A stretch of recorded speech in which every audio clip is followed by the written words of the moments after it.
আমন্ত্রণ জানাচ্ছি আপডেট সংবাদে। শুরুতেই জানিয়ে দিব গুরুত্বপূর্ণ শিরোনাম, এরপরেই থাকবে বিস্তারিত। ইউক্রেনের আরও ৩ গ্রাম দখলের দাবি রাশিয়ার। এদিকে গাজা সিটি ধ্বংসের হুমকি ইসরায়েল প্রতিরক্ষামন্ত্রীর। আরও থাকছে দুর্ভিক্ষের পর তৃষ্ণা, গাজায় এবার পানিকে অস্ত্র বানালো ইসরায়েল। জানিয়ে দিব গাজায় কোনো দুর্ভিক্ষ নেই বলল ইসরায়েল। সর্বশেষ জানিয়ে দিব পাকিস্তানে বোমা বিস্ফোরণে ৩০ সন্ত্রাসী নিহত। শুনছিলেন সংবাদ শিরোনাম, এখন বিস্তারিত। তার আগে অনুরোধ থাকবে ভিডিওতে একটি লাইক দিন এবং কমেন্টস করে জানিয়ে দিন কোন জেলা থেকে বা কোথা থেকে আমাদের সঙ্গে যুক্ত রয়েছেন। ইউক্রেনের আরও ৩ গ্রাম দখলের দাবি রাশিয়ার। রাশিয়া ইউক্রেনের পূর্ব অঞ্চলের ৩টি গ্রাম দখল করার দাবি করেছে। শুক্রবার রুশ প্রতিরক্ষা মন্ত্রণালয় জানায় তাদের সৈন্যরা দনেস অঞ্চলের কারাভিয়া, লভোভিয়া এবং রুসিনিয়ার গ্রামগুলো দখল করেছে। এতে রুশ বাহিনী কেবের মূল প্রতিরক্ষা লাইনের আরও কাছাকাছি চলে এসেছে। এপি জানায় দনেস বিধ্বস্ত হলে রুশ বাহিনী ধীর গতিতে হলেও একের পর এক এলাকা দখল করছে। সেসব এলাকা খুব কম বাসিন্দা আছেন এবং কিছু ভবন এখনও অক্ষত রয়েছে। রুশ প্রতিরক্ষা মন্ত্রণালয় তাদের টেলিগ্রাম চ্যানেলে জানিয়েছে এই ৩টি গ্রামে রুশ বাহিনীর পতাকা উত্তোলন করা হয়েছে। এদিকে রাশিয়া এবং ইউক্রেন একে অপরকে শান্তি প্রচেষ্টায় সহযোগিতা করার অভিযোগ তুলেছে, যার ফলে শীর্ষ নেতাদের মধ্যে দ্রুত সময় কোনো শান্তি আলোচনা হওয়ার সম্ভাবনা কমে গেছে। রুশ গোলাবর্ষণের পর কন্টনসেভিকিয়া শহরে গ্যাস সরবরাহ বন্ধ হয়ে গেছে। আঞ্চলিক কর্তৃপক্ষ জানিয়েছে রুশ গোলাবর্ষণের পর পাইপলাইন ক্ষতিগ্রস্ত হওয়া শহরে গ্যাস সরবরাহ স্বাভাবিক রাখা সম্ভব হয়নি। মেকারম কাজও নিরাপত্তার কারণে করা যাচ্ছে না। ইউক্রেনের প্রেসিডেন্টের সহকারী গোলাবর্ষণের ফলে এক 10তলা আবাসিক ভবনে আগুনে পুড়ে যাওয়ার ছবি পোস্ট করেছেন। তিনি মন্তব্য করেছেন, কাঙ্ক্ষিত ফল না পেয়ে রাশিয়া তাদের গুন্ডামি অব্যাহত রেখেছে। স্থানীয় কর্তৃপক্ষ জানিয়েছে গোলাবর্ষণের ঘটনায় এক বেসামরিক নাগরিক আহত হয়েছেন। ইউক্রেন আগেই এই শহর ছেড়ে বেসামরিক নাগরিকদের নিরাপদ স্থানে চলে যাওয়ার নির্দেশ দিয়েছিল। গাজা সিটি ধ্বংসের হুমকি ইসরায়েলের প্রতিরক্ষা মন্ত্রীর। গাজা যুদ্ধকে ঘিরে নতুন করে উত্তেজনা দেখা দিয়েছে।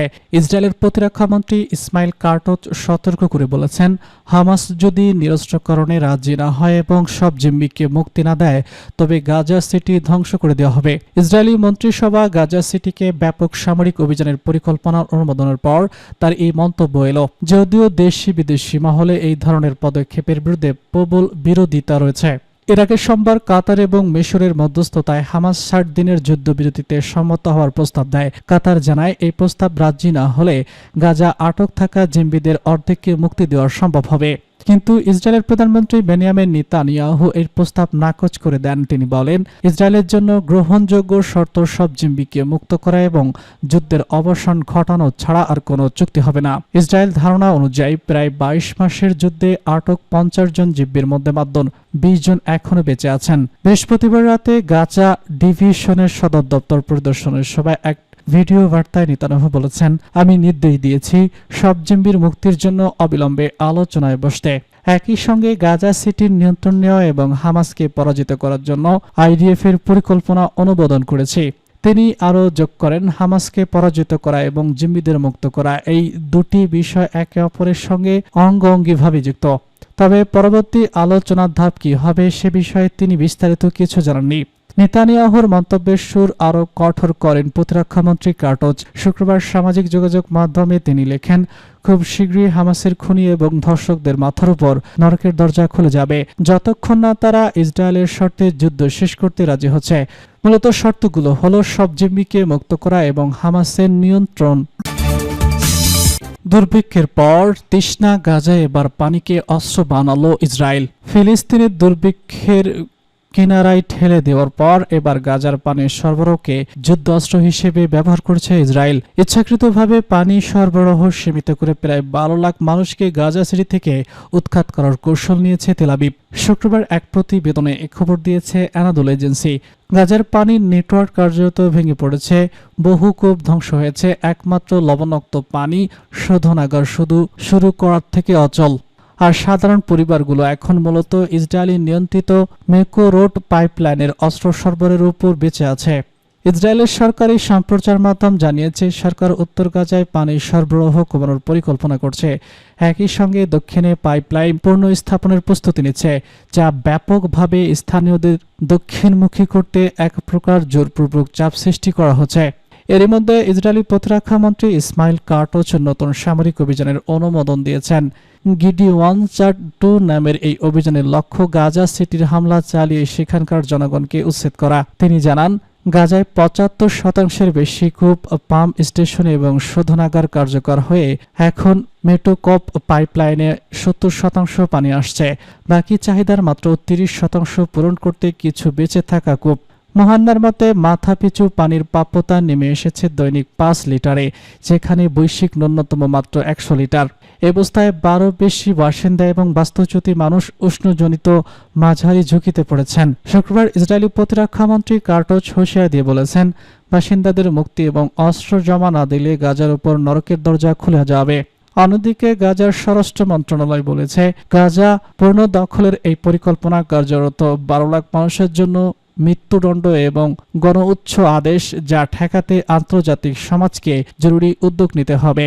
পৌর কর্তৃপক্ষ জানিয়েছে, মেটোরপ পাইপলাইন নিজেও হামলার সময় বারবার ক্ষতিগ্রস্ত হয়, ফলে সরবরাহ ক্ষতি হয়ে পড়েছে। গাজায় কোনো দুর্ভিক্ষ নেই বলল ইসরায়েল। জাতিসংঘ সমর্থিত খাদ্য নিরাপত্তা মূল্যায়ন বিষয়ক সংস্থা আইএসপিআর ফুড সিকিউরিটি ফুটেজ প্রতিবেদন প্রত্যাখ্যান করে ইসরায়েল শুক্রবার দাবি করেছে, গাজায় দুর্ভিক্ষ নেই এবং এই প্রতিবেদনটি হামাসের মিথ্যাচারের ভিত্তিতে তৈরি করা হয়েছে। এপি জানায়, আইএসপিআর এক প্রতিবেদনে বলেছে, গাজা উপত্যকায় প্রায় 20% অঞ্চলে দুর্ভিক্ষ চলছে। তবে ইসরায়েলের পররাষ্ট্র মন্ত্রণালয় এক বিবৃতিতে এই দাবি স্বীকার করে জানায়, গাজায় কোনো দুর্ভিক্ষ নেই। তাদের দাবি, আইএসপি প্যানেলের প্রতিবেদন হামাসের মিথ্যাচারের উপর ভিত্তি করে তৈরি।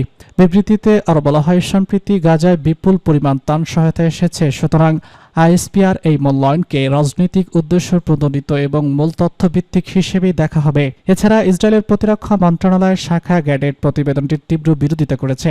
তারা দাবি করেছে, গ্যাটোস দৃঢ়ভাবে গাজায়, বিশেষ করে গাজা সিটিতে দুর্ভিক্ষের দাবিতে প্রত্যাখ্যান করছে। আইএসপিআর পরবর্তী দিনগুলোতেও বারবার ভুল প্রমাণিত হয়েছে এবং বাস্তবতার সঙ্গে তাদের মূল্যায়ন সংগতিপূর্ণ নয়। ক্যাটোচ আরও জানায়, আইএসপি চ্যানেলের প্রতিবেদনটি সাম্প্রতিক সপ্তাহগুলোতে গাজায় মানবিক পরিস্থিতি স্থিতিশীল করার চেষ্টাকে উপেক্ষা করেছে এবং আকাঙ্ক্ষিক তথ্য ব্যবহার করেছে। পাকিস্তানে বোমা বিস্ফোরণে 30 সন্ত্রাসী নিহত। পাকিস্তানের খাইবার পাখতুনখোয়া রাউজান জেলায় একটি মসজিদে বোমা বিস্ফোরণে 30 জনের বেশি সন্দেহভাজন সন্ত্রাসী নিহত হয়েছে। নিরাপত্তা বাহিনী জানায়, নিষিদ্ধ তেহরিক-ই-তালেবান পাকিস্তানের সন্ত্রাসীরা রাউজানের প্রত্যন্ত এলাকায় একটি মসজিদে ঘাঁটি তৈরি করেছিল। বড় ধরনের হামলার জন্য বোমা তৈরির সময় দুর্ঘটনাক্রমে তা বিস্ফোরিত হয়। সূত্রের বরাত দিয়ে এক্সপ্রেস ভিটুয়েনের প্রতিবেদনে বলা হয়, বিস্ফোরণের ফলে মসজিদ ভবনটি ধসে পড়ে। ঘটনাস্থলে 30 জনের বেশি সন্ত্রাসী নিহত হয়, তাদের লাশ ধ্বংসস্তূপের নিচে চাপা পড়ে। সন্ত্রাসীরা আফগানিস্তানের পররাষ্ট্রমন্ত্রী সীমান্ত অঞ্চলে তাদের সশস্ত্র বাহিনী কর্মকাণ্ডের জন্য মসজিদকে ঘিরে হিসেবে ব্যবহার করেছিল। ঘটনার তদন্ত করছে পুলিশ। এদিকে বুধবার গভীর রাতে দক্ষিণ ওয়াজিস্তানের আজম ওয়ার্কার এলাকায় নিরাপত্তা বাহিনীর অভিযানে কমপক্ষে 15 জন সন্দেহভাজন সন্ত্রাসী নিহত হয়েছে, যার মধ্যে একজন আত্মঘাতী বোমা হামলাকারীও ছিল। এ সময় বেশ কয়েকজন আহত হয়েছে। সূত্রের বরাত দিয়ে এক্সপ্রেস বিটুইন জানায়, দক্ষিণ ওয়াজিস্তানের বীরমাল তাহফিনের কামকাজ দ্বীপের কাছে সন্দেহভাজন সন্ত্রাসীদের উপস্থিতি সম্পর্কে গোয়েন্দা তথ্যের ভিত্তিতে নিরাপত্তা বাহিনী এই অভিযান চালায়। সন্দেহভাজনরা কারমাজাইন খাইল মসজিদে লুকিয়েছিল, সেখানে নিরাপত্তা বাহিনীর সঙ্গে তাদের ব্যাপক গুলি বিনিময় হয়। সূত্র আরও জানিয়েছে, সংঘর্ষ চলাকালীন দুটি মোটরসাইকেল নিকটবর্তী এলাকায় আঘাত আনে, এর ফলে আহত হয়। তাদের অবস্থা স্থিতিশীল রয়েছে।